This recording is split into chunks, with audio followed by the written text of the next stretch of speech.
We are confronting something that I think is profoundly dreadful. One of the people I saw at the U.S. Social Forum in Detroit was Medea Benjamin.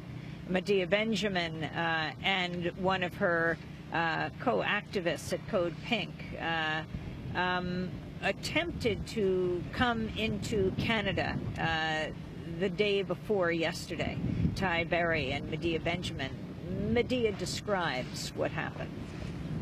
Yesterday, my colleague Ty Berry from CODEPINK and I had an hour and a half free, and we thought, let's go over to Canada and have lunch. We went there and were detained. They searched our car.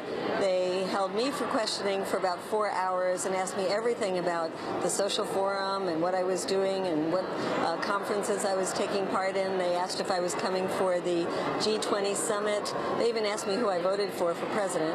After 4 hours, they allowed me to return to the United States, but my colleague Ty Berry was kept. He was held overnight, and he is still there for a second night in a row. They said that they can hold anybody who has any kind of record, a misdemeanor, a felony, or anything, and they can hold them for as long as they want before they put them before a judge for deportation hearings. And one of the reasons they said they could do this is they said the United States does it all the time. So he has no charges against him, but he is being held now going on for 48 hours. Now, Medea, I know that both you and Ty have traveled extensively around the world. Has this ever happened to either one of you before? No, we go everywhere. I mean, we're constantly traveling, and Ty is constantly traveling. He's never had a problem.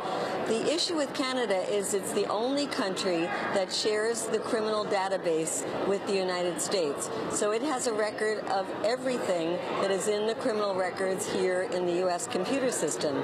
So they can dredge up something from 30 years ago, which they did in the case of Ty, as well as arrests that we've had making anti-war protests in Congress or in front of the White House.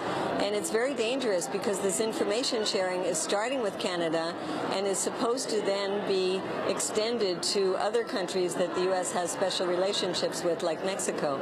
So it's important as activists that we really protest this now before we're not allowed to travel very far beyond our borders. That was Medea Benjamin being interviewed by Mike Burke in Detroit. She and Ty Berry didn't make it into Canada. Ty Berry has been held for more than a day now. This is Democracy Now! We'll be back in a minute.